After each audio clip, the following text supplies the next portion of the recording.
За бид Библи судлалын индукцийн аргыг сураад явж байна. Тэгэд бид одоо ажиглал дээр явж байгаа билүү? Үгүй ээ. Тайлбар дээр явж байгаа шүү дээ. Ажиглал дээр бид текстээ хараад тэнд юу байгааг хардаг. Тайлбар нь болохоор энэ текст юу гэж байна вэ гэж асуудаг. Одоо бүгдээрээ тайлбарын 5 зарчмыг харцгаая. Эдгээр нь тийм ч хэцүү биш ээ. Хамгийн түрүүнд бид текстээ маш анхааралтай харна. Маш болгоомжтойгоор агуулгыг нь харна. Еврей 6-гийн 19-с 20 гэх бидэнд танил хэсгийг харцгаая. Энэхүү найдвар бидэнд сэтгэлийн зангуу мэт бөгөөд найдвартай, хөдөлгөөнгүй агаад хөшигний дотуур нэвтрэн ордог. Мелхизедекийн хэрэгмийн дагуу үүрт тэргүүн тахилч болж бидний төлөө урд маань гүйгч адил Есүс тийшээ орсон билээ. За урд гүйгч гэж юу вэ гэхээр та нар мэднэ гэх байх. Бид сайн мэдээний номууд руу очиод Иохан Баптистыг харвал Иохан Баптист урд гүйгч гэдгийг харна. Тэмээ зөв. Гэхдээ Библийн энэ хэсгийг харвал энэхүү найдвар бидэнд сэтгэлийн зангуу мэт гэсэн байна. Зангуу гэдэг чинь усанд хийдэг нэг зүйл тийм ээ. Завийг далаад тогтоож өгдөг завин дээр байдаг зүйл. Энд байгаа урд гүйгч гэдэг үгийн грек хэл дээр их хэл дээрх үг нь Иохан Баптистыг урд гүйгч гэсэн үгнээс огт өөр үг байгаа. Энэ нь нэг жижиг завийг хэлж байгаа юм. Том усан онгоцнууд тэр жижиг завин дээр зангууга буулгадаг. Тэгээд жижиг завин зангууг нь аваад нилээн зайтай хэсэг рүү очоод зангууг нь ус руу хаядаг. Тэгээд том усан онгоц тэр зоогцсон зангуунаасаа татаад урагшилдаг. Үүнийгээ ахин дахин давтаж хийх замаар том онгоц иргэдээр очих ёстой газартаа хүрч байрлах боломжтой болдог. Энэ нэр томьёог Америкийн тэнгисийн зэрэгт түгээмэл хэрэглэдэг. Ихэнх том завинууд ийм урд гүйгч жижиг завины тусламжийг авдаг. Тиймээс энэ ишлэлийн утга нь Есүсийг урд гүйдэг гэж байгаа юм биш. Харин Есүс хаан байна, тэнд бидний зав байх болно гэдгийг хэлж байна. Тэр аль хэдийн Тэнгэрийн улсад байгаа. Тэгээд тэр урд гүйгчтэйгээ хамт үргэлжлүүлээд урагшлаад байвал бид бас тэнд нь очих болно.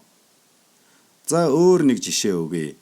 Лук 17-гийн 21 дээр хинч хараач тэнд байна гэх юм уу эсвэл хараач энд байна гэж хэлэхгүй. Харагтун Бурхны хаанчлал нь та нарын дунд байна гэв. За Бурхны хаанчлал. Ингээд бид Бурхны хаанчлалыг тодорхойлох боломжтой боллоо. Бурхны хаанчлал бидний дунд байгаа юм байна. Ингээд энэ хэсгийг бүтнээр нь харвал Бурхны хаанчлал хизээ ирэхийг асуусан фарисеучудад тэр хариулахдаа Бурхны хаанчлал ажиглагдахгүйцаар ирэхгүй. Хинч хараач тэнд байна гэх юм уу эсвэл хараач энд байна гэж хэлэхгүй. Харагтун Бурхны хаанчлал нь та нарын дунд байна гэв. Бурхны хаанчлал тэдний дотор байгаа гэж тэр фарисеучудад хэлж байна уу? Үгүй ээ. Бурхны хаанчлал тэдний дунд байна. Яагад гэвэл Есүс өөрөө тэдний дунд нь зогсож байсан. Тэр бол хаан өөрийн хаанчлалаа авчирдгаа гэж хэлж байна. За өөр нэг хэсгийг харуулъя. Филиппо 2:12. Иймээс хайртууд минь та нар үргэлж дуулууртай байсныхаа адил зөвхөн намайг байхад ч биш харин идүүгээ байхгүй байхад минь бүр илүүгээр өөрсдийн авралыг айдас ба чичирлэр гүйцээ. Вау! Юу гэж байна? Бид авралаа айдас ба чичирлэр гүйцэлдүүлнэ. Бид хичээх ёстой, бид маш болгоомжтой байх хэрэгтэй. Бид авралаа алдаж магадгүй. Энэ ишлэлийг ёстой 9 жороор хэрэгэлдэг. Гэхдээ дараагийн ишлэл нь учир нь өөрийн сайн тааллын төлөө та нарын хүсэх, ажиллахын аль алинд нь та нарын дотор үйлдэгч нь Бурхан өөрөө юм гэж хэлсэн. Авралаа алдах тухай ишлэл биш гэдгийг одоо харж байна уу? Харин эсэргийг нь хэлж байна. Та нар авралаа алдахгүй гэж. Бурхан ажиллаж байгаа гэж байна. Бурхан ажиллаа хийж байгаа бол тэр хизээж алдахгүй. Тиймээс энэ хэсэг нь авралаа алдах тухай биш харин алдахгүй гэдгийн баталгаа өгсөн ишлэл байна. Ийм болохоор л ярьж байгаа зүйлээ хам сэдвийнх нь хүрээнд харах нь Маш чухал юм шүү. Ажиглалт үнэхээр чухал шүү. Ихэнх том гаж урсгалууд Библийн хэсгийг бүхэлд нь харддаггүй учраас том алдаанууд гаргадаг юм аа.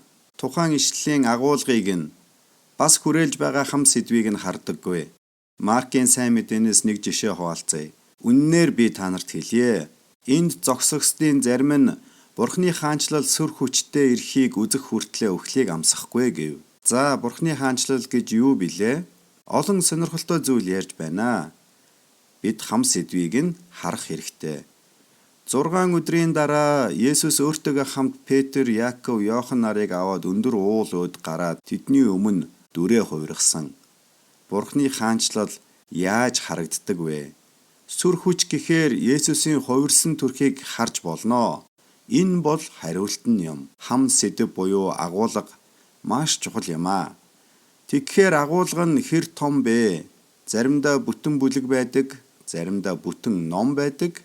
Мөн зарим тохиолдолд Библи бүхэлдээ хам сэдэв болдог. Библи 66 номтой нь үнэндээ нэг зохиолчтой, нэг ном гэдгийг санах хэрэгтэй. За, бид агуулга, хам сэдвийг харлаа. Тэгээд харьцуулалт бас байгаа. Харьцуулалт бол чухал. Яагад гэвэл заримдаа бид Үйлс номоос сайн мэдээний номууд руу очих шаардлагатай болдог. Тэндээсээ аль нэг загтал руу тэгээд хуучин гэрээ рүү гэх мэт бичээсийг бичээстэй нь харьцуулж зөв ойлгоно. Бурхны үг бол ив нэгдэлтэй байдаг. Ямар нэг зөрчил байхгүй. Хэрв ямар нэг зөрчил харагдвал бид бичээс дотор ийш тийш эргүүлж, харж, хайгуул хийнэ. Ингэхдээ бичээст ямар нэг алдаа байхгүй, зөв ойлгох боломжтой гэдгийг мэдэж байгаа учраас тэгж хийнэ. За, энэ бол эхний 3 зарчим байлаа. Агуулга, хам сэдэв, харьцуулалт. Дараагийн лекц дээр нөгөө хоёрыг нь үзье.